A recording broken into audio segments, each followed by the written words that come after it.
You can have your seats in the presence of the Lord.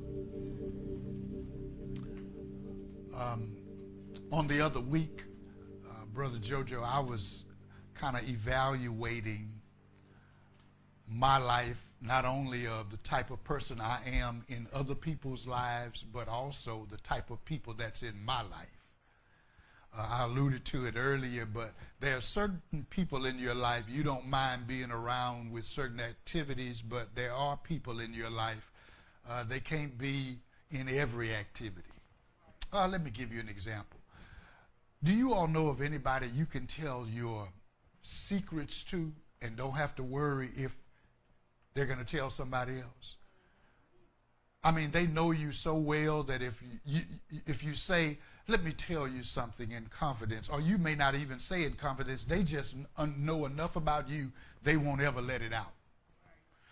That's the good thing about certain people in your life. They help protect you. There are people in your life you can't tell nothing to. They can't hold water in a concealed jar. It's almost like as soon as they stop talking to you, they have to tell somebody else. Okay, I'm going to give you a clue. If they're about to tell you somebody else's business and say, don't tell nobody. All right, I'm just saying, because if they're telling their business, chances are, yeah, somebody know your business as well. There are certain people in your life that you can go to if you're going through difficulties and just be honest with them. I'm going through a hard time. And they will not only pray with you, they will encourage you. Other people in your life, when you want to celebrate, you want to tell them. Have y'all ever known somebody that looks like if you come to celebrate, they try to drag you down? Really? I saw someone that had one of my favorite type of automobiles, and I just celebrated it with them. I was like, ooh, that looks good to me. When can I ride? You know how they're just people in your, have you evaluated the people in your life? This Plus One Sunday, I want to talk about people in your life. Not only others, but also yourself. Who are you in other people's life? So if I were to put a tag on this particular text that I'm going to, I would say people you need in your life. People you need in your life. Now, if I were to put something else under it, I would have to say, and the ones you don't need in your life. Everybody say, people you need in your life. Old Testament, the book of Numbers, those of you that have your Bibles or smartphones with Bibles on it or iPads, Numbers chapter 14, just verse 8 and 9. I'm going to try my best to just stay with that particular text. However, I'll make reference to others. Numbers it's in the Old Testament, and I'm going to go to verse 14, verse 8 and 9. I want to give you a moment to get it. While there's a lot that I want to unpack, I want to do it in a timely fashion because I know you may want to spend time eating good Texas, Louisiana style food today. Hint, hint to those of you that thought about it. All right. I see two are standing, so I'm going to impose on you and ask everybody to stand, and let's just look at Numbers chapter 14. Numbers chapter 14, verse 8 and 9. If you have it, say, I have it.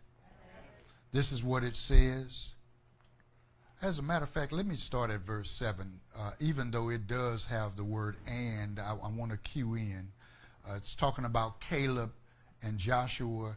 And they spoke to all the congregation of the children of Israel, saying, the land we passed through to spy out is an exceedingly good land. If the Lord delights in us, then he will bring us into this land and give it to us. a land which flows with milk and honey. Only do not rebel against the Lord, nor fear the people of the land, for they are our bread. That's a strange thing to say. They are our bread. Their protection has departed from them, and the Lord is with us. Do not fear them. And everybody say, people you need in your life. Thank you so much. You can have your seats. It was Colin Powell who made a statement once in an interview, and I think it's a lasting one. He said, never receive counsel from unproductive people. Never discuss your problems with someone incapable of contributing to the solution, because those who never succeed themselves are always first to tell you how to. All right, a little bit more.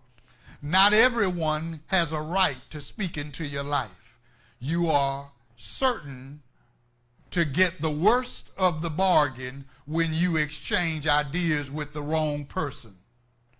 Don't follow anyone who's not going anywhere. That was Colin Powell. Have you ever evaluated not only who you are in people's lives, but who they are? All right, I'm going to just throw a rock, and I hope I hit everybody.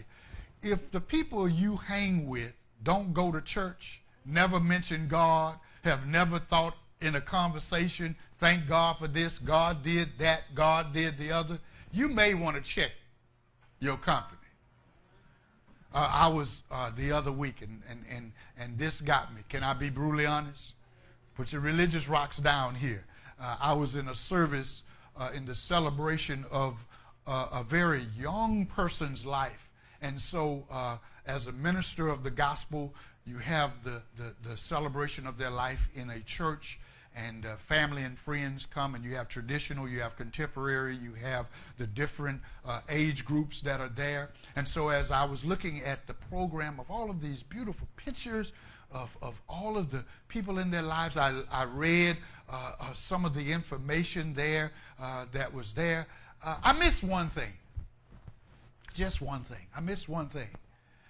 Nowhere in there did they say anything about God. They didn't say they had given their life to God. They didn't. And so can I be honest? I started wondering,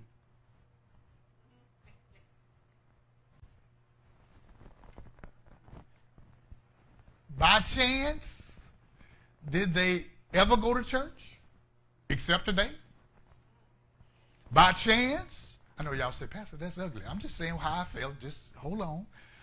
By chance, did their mother, their father, their sister, their brother, their uncle, their aunt, their grandparents, their cousins, their friends, did anybody ever invite them to church?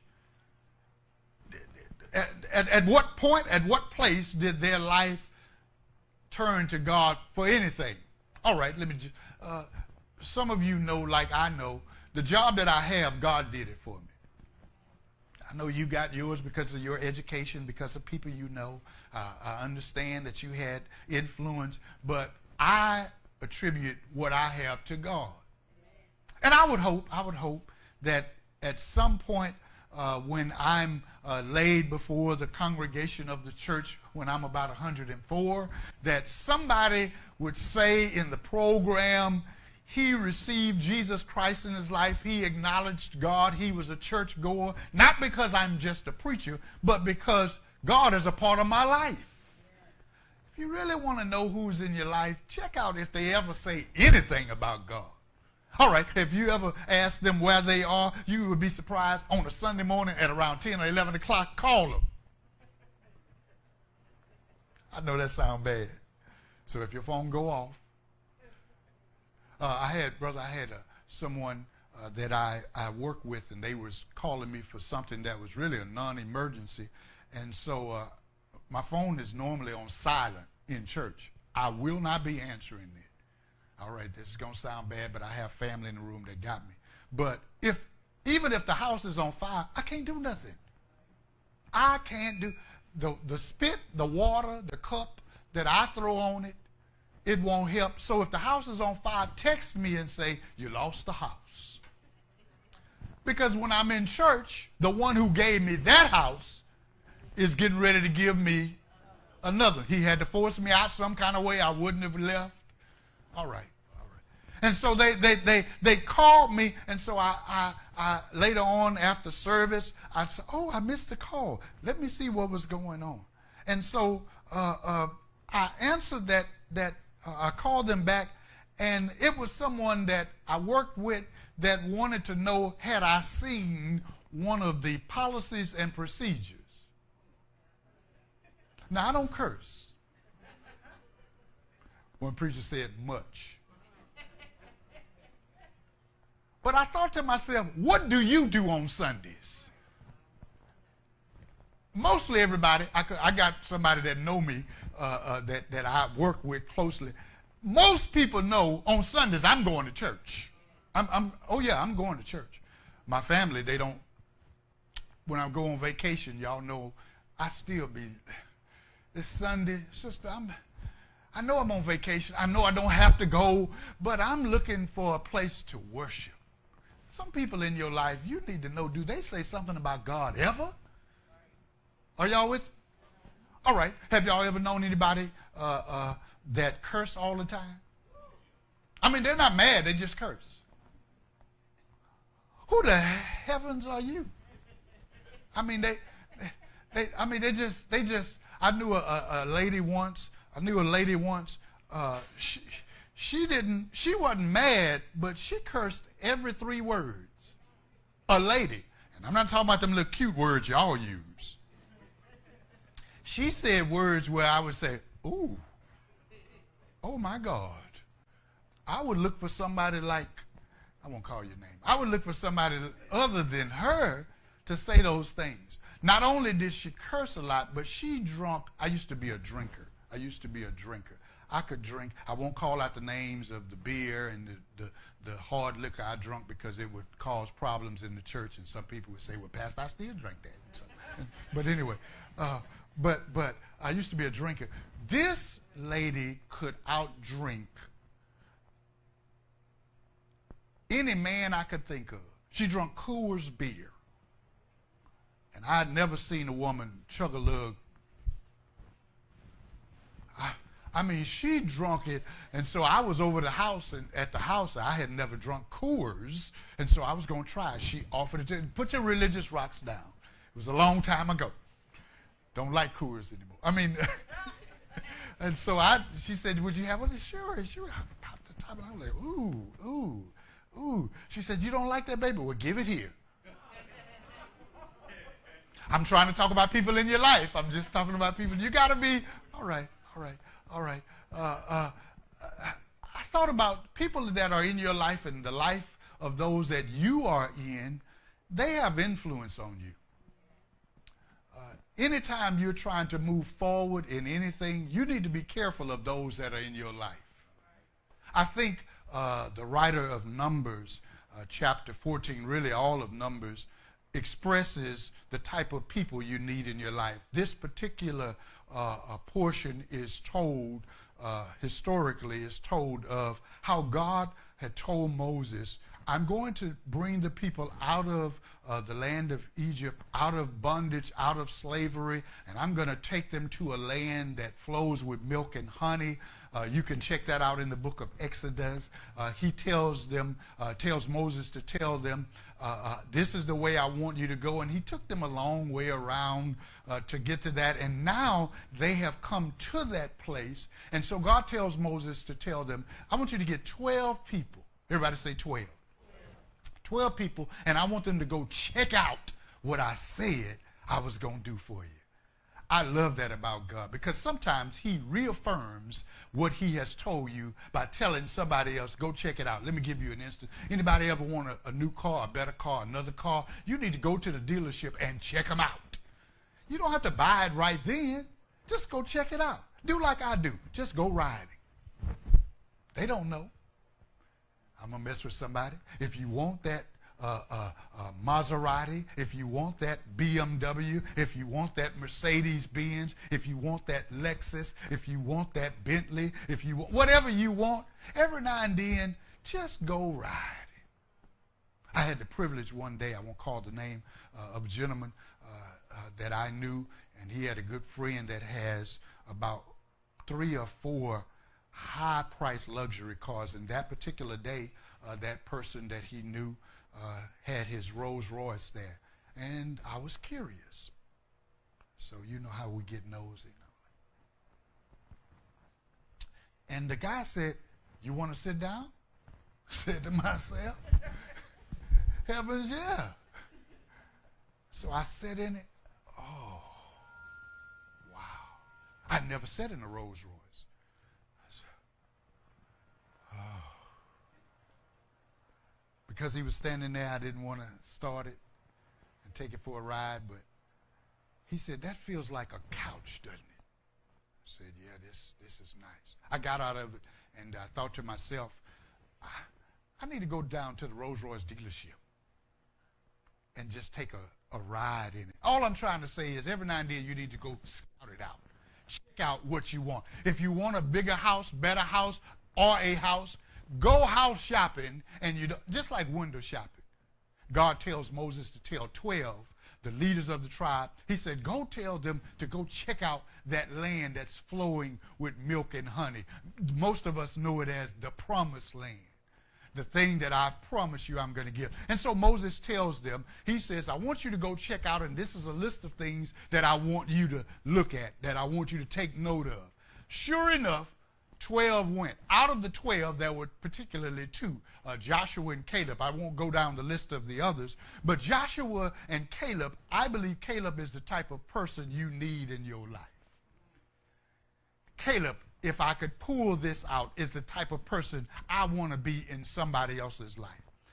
This is what the other 10 said. They said everything in essence that God said, everything that God told you, Moses, to look for, it was there. Oh, they had clusters of grapes and pomegranates, and I mean, things were big. It was full. It was a land full of milk and honey. That word milk and honey actually does not mean that milk was flowing everywhere. It meant ultimately that whatever you needed agriculturally or even as the animals there were plenty of them there, and they were well kept. Honey didn't mean that it was actually from the bees. It meant that there were every type of vegetation. It was good. It was rich. It was something that was a delight. It was a land flowing with milk and honey. Have you ever went to a restaurant and you smelled the aroma of good bread before you ate? Some restaurants kind of hit you up. They'll bring that good bread out to you. Have you ever been to a restaurant and the food was so good that or many of you, when it's that good, you take pictures. You want to share it. It was this type of environment when God said, I'm going to turn you loose in a land that flows with milk and honey. And 12 people went and said, it's just like he said. Man, can you imagine? I went, and I've told it before, I went shopping with a good friend of ours, my wife and I, in Upper Marlboro, Maryland, and I had never experienced this type of shopping. I like that. I want that. Give us that. You like that? Give him that. And y'all know my type of shopping. I look at it, and then there's one thing I have to check. Okay. Ooh, that looks good. Hold on. I got rid of it. There was one thing I looked at, and the guy, this is a highfalutin store, the guy before I looked at it, he said, you like that? And before I could actually say yes, the gentleman that was there, he grabbed the jacket off and started putting it on. And so he did all this. I didn't know what all that meant. He did all that. And I was saying, ooh, he had a big mirror. Everybody say milk and honey. Good. That looks good. But I revered it back. I saw that jacket that went with that suit, and it was about $3,800. I said, is that a tear?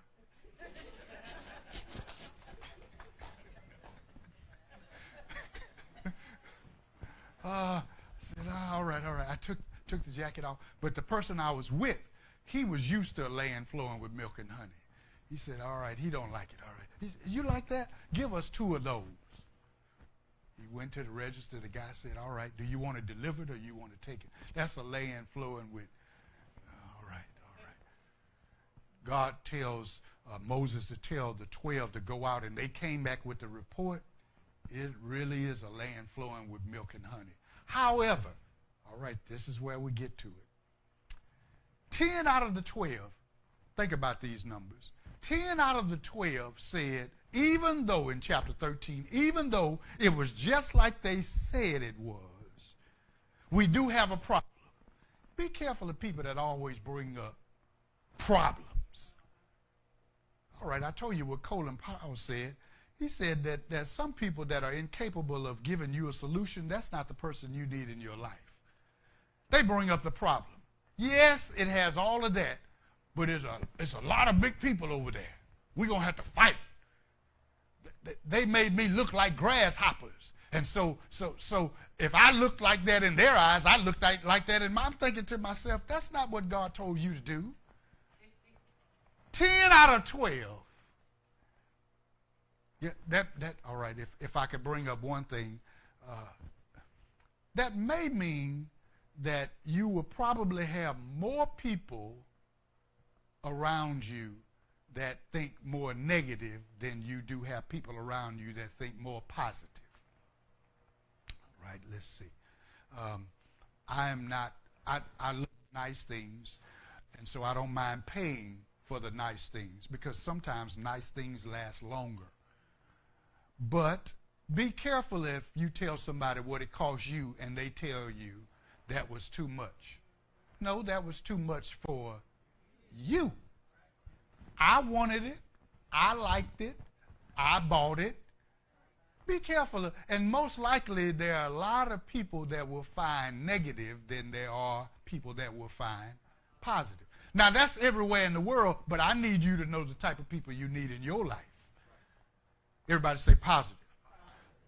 One of the things that I saw here that I think Caleb gives me an example of who I need in my life is a person who not only acknowledges God, but a person that will trust God and a person who is on my side. I'm not saying that they shouldn't tell the truth. I'm not saying that they shouldn't be honest, but they ought to not talk negative all the time. I won't ask you to raise your hand, but if you've ever been in a fight, I hope the people on your side didn't say, man, you about to lose. Ooh, you finna get whooped. No. Even if they say, if you get them close to me, I'll jab them. Even if they say, if you fall, I'm going to pick you up and put something in your hand. You need to have people in your corner, people on your side, especially those that are in your life. I told you earlier, there are people I work with I don't want to go eat with. No. There are people that I tell them I'm going to take off a sick day. There are some that I tell them why. I'm sick of working. I'm not feeling it. There are people in your life that you, and so I think Caleb brings out something with this 12 because Caleb and Joshua said, hold on. Yes, the land has big people and it's fortified, but just like God said, it has what we need. And this is what they said, Caleb and Joshua said in chapter 13. He said, let us go up at once. We are well able to get it. Same situation, a different person's view. Not they are big and we're going to have to really fight. No, we can do this. We can do this. I want the car. I may not have the money now, but somebody ought to be in your corner and say, how much you need? What do you need? Let's work out a plan. You can save. You may not be able to get it tomorrow, but put that down on your bucket list. I'm going to get what I want. Not somebody that said, ooh, that's too expensive, girl. You think you can afford that? How much is it going to cost for the oil change? All right, I'll mess with all of y'all. Everybody's driving. Gas has went up. Have nobody put the car down and say, where's my bike? Because there's something. I had somebody to tell me, you still putting premium in your car? I said, that's all it takes. Well, I know that gas price is high. But I could afford it. I got the car. It's all right. God blessed me with a job, decent pay.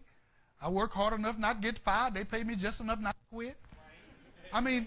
So I was like, hey, so what, the price went up. If it goes up, I'm going to have to put a little more in there. Now, after it got over $65, I said to myself, Lord, work on these gas prices. But I'm simply saying there ought to be people in your life that don't always look at the negative. They are simply look at the positive. It may be tough, but you can do it. There are people you need in your life. I think Joshua and Caleb, when they said, let us go up at once and take possession, for we are well able. That's the kind of person I want in my life. If there's anybody in your life, you ought to have somebody that will tell you, you can do it. You can do it. The devil will say, but you don't have education. Let me let you in on a secret. Education don't guarantee nothing. All right. Education may give you a better chance, but it does not guarantee, because there are people with doctorates that are unemployed. All right, let me push y'all. Everybody say encouragement. JoJo, I may not have a doctorate. God may want me to be just an entrepreneur. He may want me to start the business. One of my favorite TV shows, Sister Perkins, is The Shark Tank. The Shark Tank. Anybody, y'all ever heard of Shark Tank? Shark Tank. I like the Shark Tank because it shows me that there are people. I saw a lady, she came up with a crazy idea. Stupid, crazy. And got a deal, and now she's a multimillionaire. I'm saying, so all you came up with was a seat to put on the toilet for a child not to fall in there, and you a multimillionaire. I remember when we were just older. She came up with it. All it was a little back that was screwed up to, see that, y'all? I thought to myself, I said, this is, I'm simply saying just because a person has education, she had none, and she's a multimillionaire. I told you the story a few weeks ago about a gentleman who had no education. Well, he said he did go through high school, but didn't know how to read and didn't know how to add. Got admitted into college, didn't know how to read, didn't know how to add. He was good at football playing. They passed him through just because of his good grades. But then when he went to get a job, he didn't know how to write and didn't know how to read, but his father set him up. God blessed him with a job. At the end of the day, he talked about how he was retiring as the head supervisor over the place. And through the process, he did learn some things, but he got to that point not knowing how to read or how to. Now, I'm not advocating no education. I'm simply saying just because a person is well educated don't mean God can't set you up. I think you need people in your lives that will encourage you. Encourage you.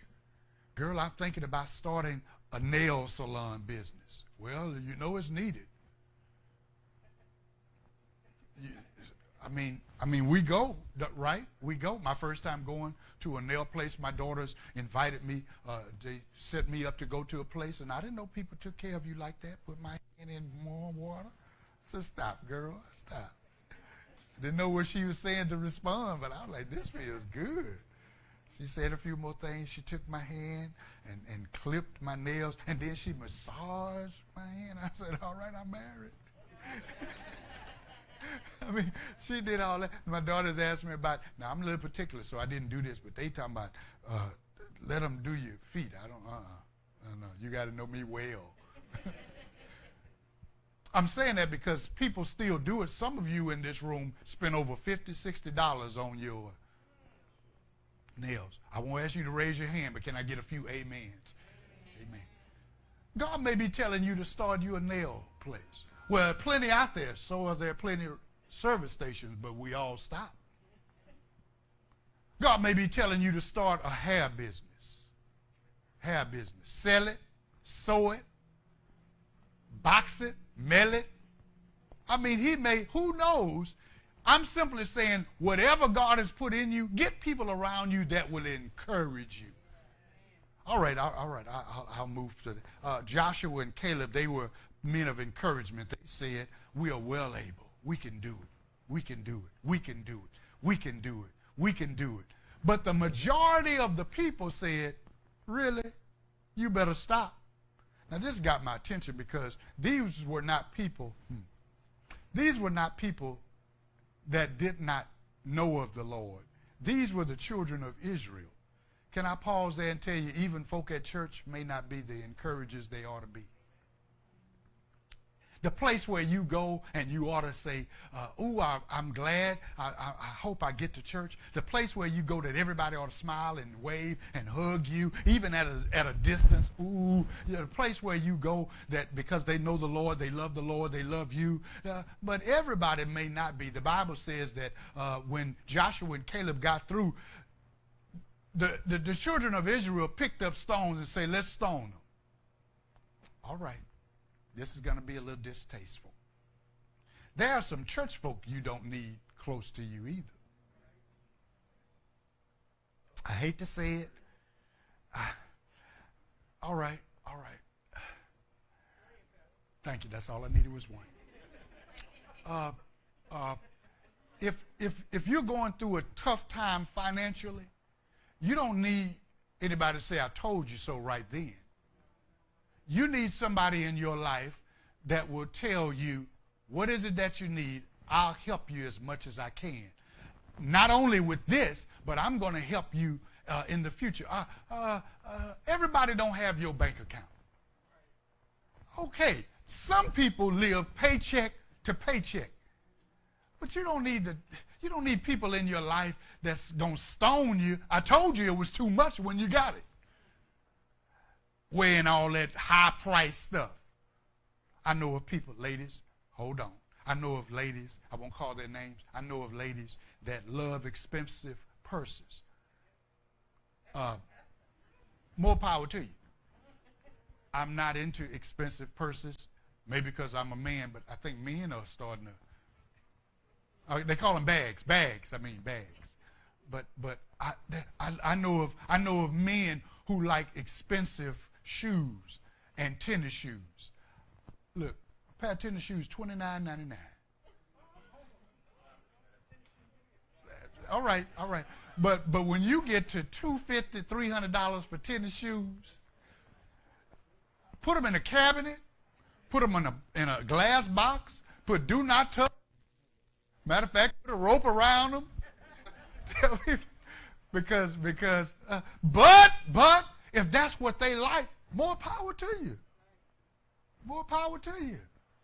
Those kind of shoes, if I wore those and you get a little too close, I want to hug you. You want people in your life that will encourage. Everybody say encourage. And I want people in my life that will tell me, everybody say the truth.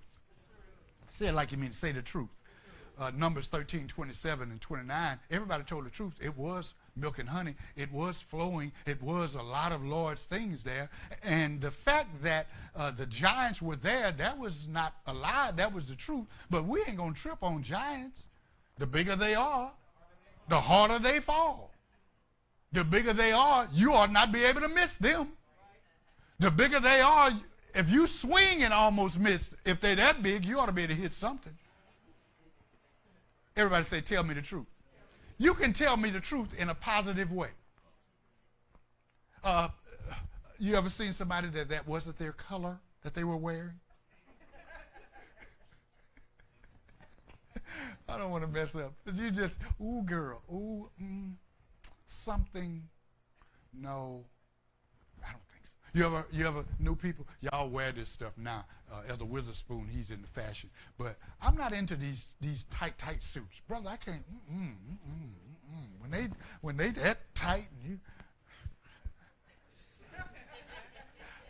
As a popular preacher, I was, ooh. I mean, when the pants are too tight, but tell me the truth. Just say, Pastor,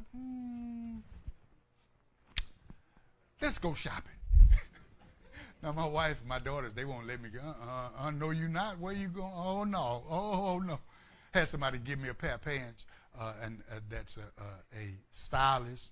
And one of my daughters, who will remain nameless, even though she's the youngest,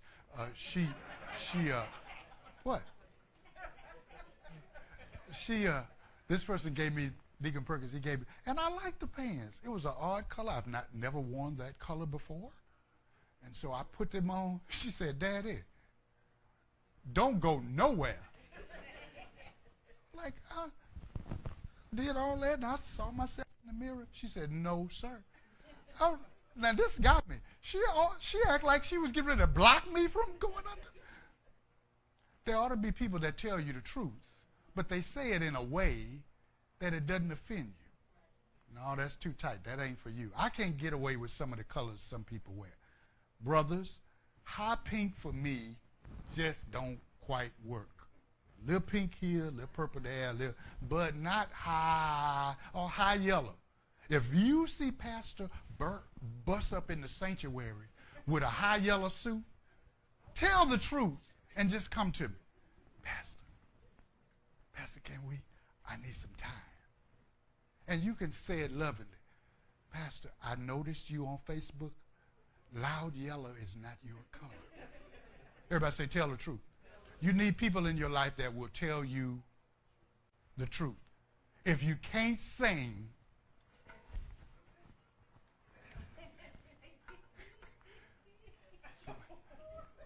if you can't sing, all right, see y'all, everybody say, tell the truth. You need people in your life that will tell you the truth. There's no need of them, give me a key of A. There's no need for you to say, oh,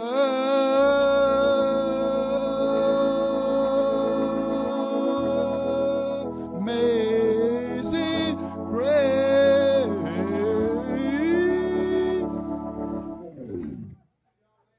Have y'all ever heard it before? And some of y'all don't tell the truth. Sing, baby. That's it. Give him glory. See. Everybody say, tell the truth. No, encourage them. You know what? I saw you wanted to really bless the Lord and be a blessing to the saints. The parking lot ministry needs a lot of help. You usher people in.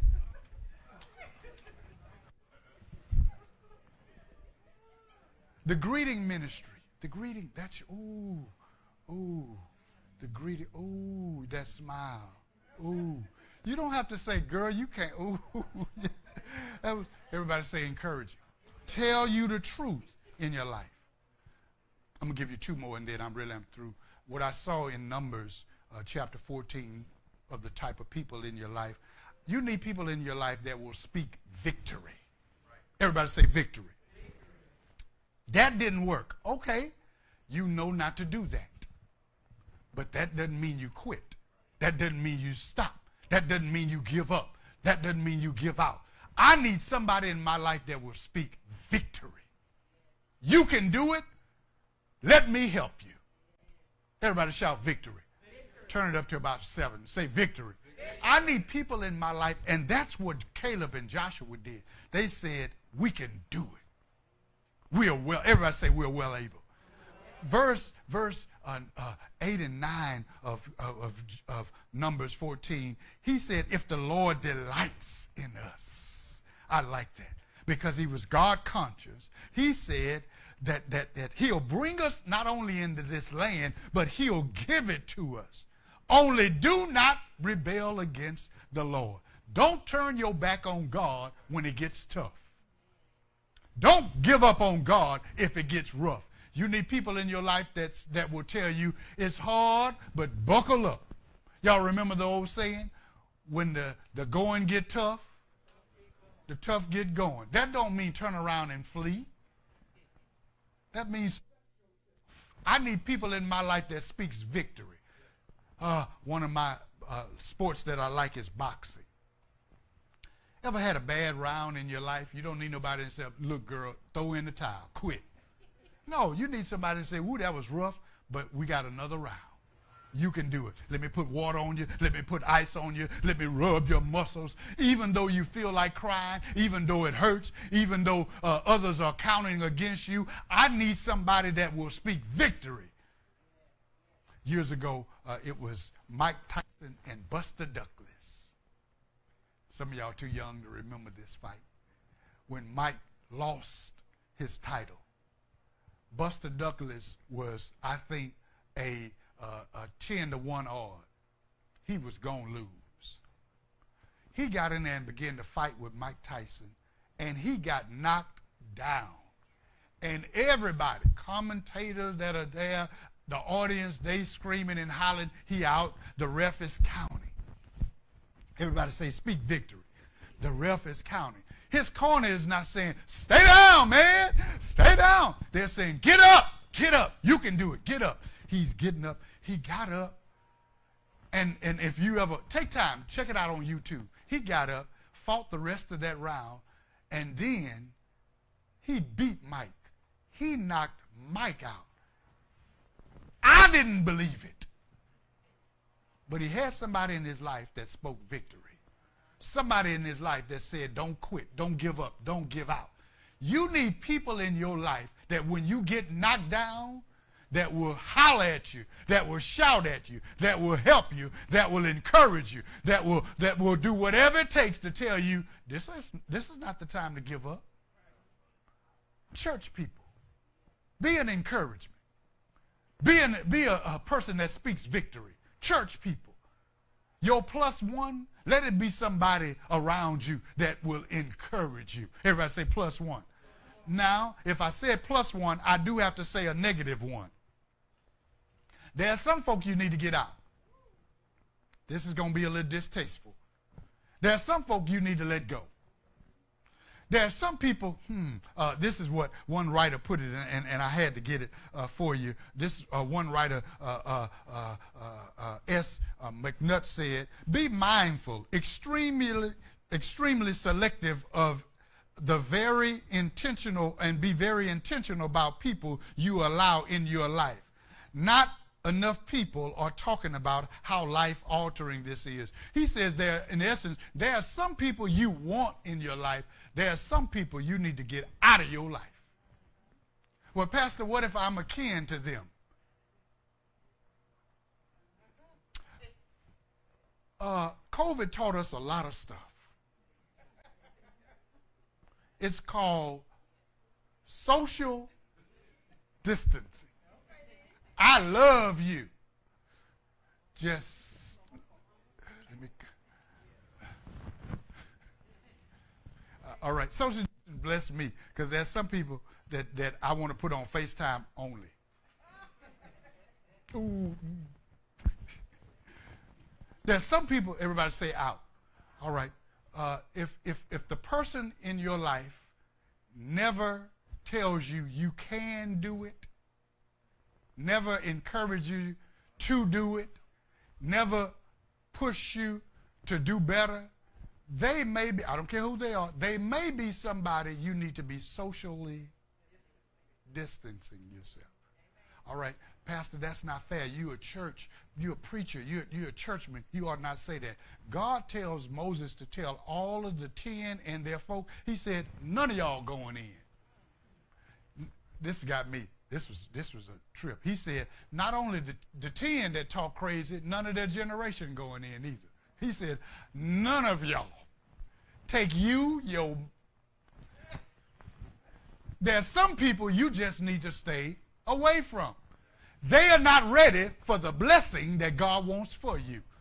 I know they say it, they only come around when they need, but there's some folk you need to say, you know what, I love you. Yes, you're a part of the family. Yes, I've known you a long time. Yes, you may have the same whatever, but you can't go with me. There are some people you don't need in your life. This is what God tells ultimately to Moses about Caleb. And this is the type of person I believe I want to be in others' life. He says, because Caleb had a different spirit. He followed me. He trusts me fully. He put my plan past his plan. He said, I trust God more than I see the situation. That's the kind of people you need in your life. So on your job, I got to work with them, but that doesn't mean I need to have them close to me.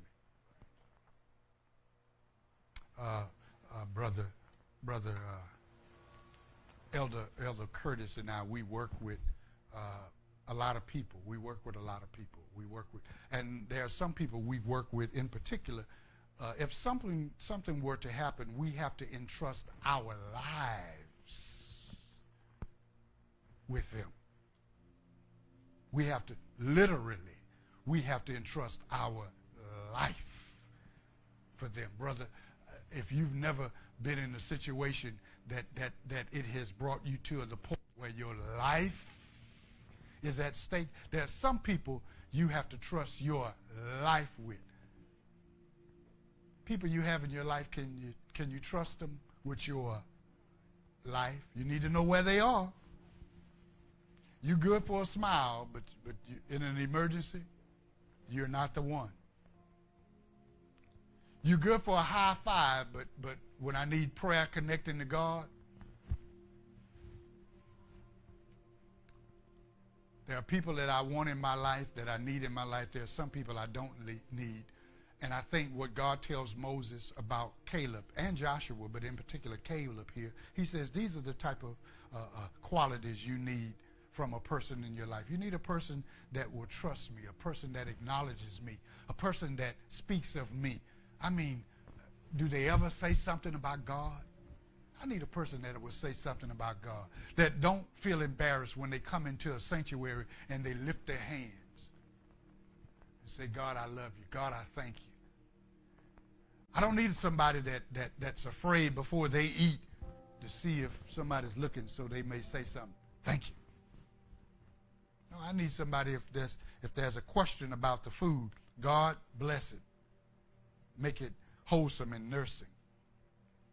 Whatever it is, I need somebody that's not ashamed to talk to God. When I'm sick, I need somebody that can get a prayer through. That's not ashamed. We grew up, my elder brother and I, we grew up in a time where my mother wasn't ashamed of God.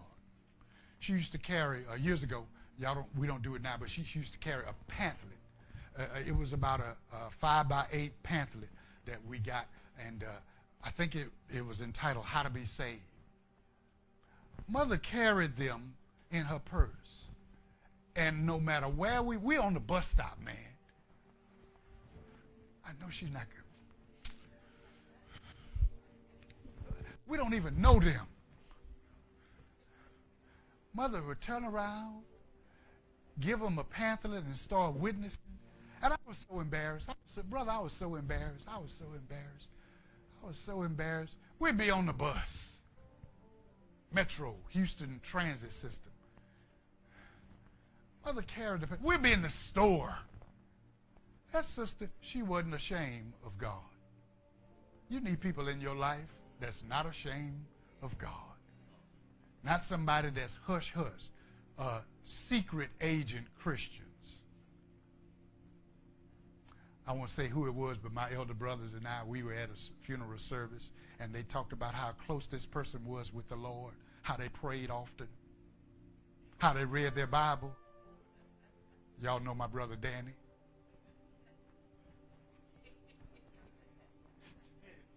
When they start looking like this,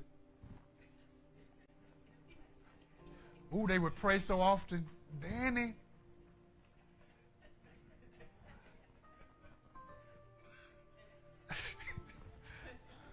I ain't going to say a whole lot more. Then it said, who? I know. He said it so loud.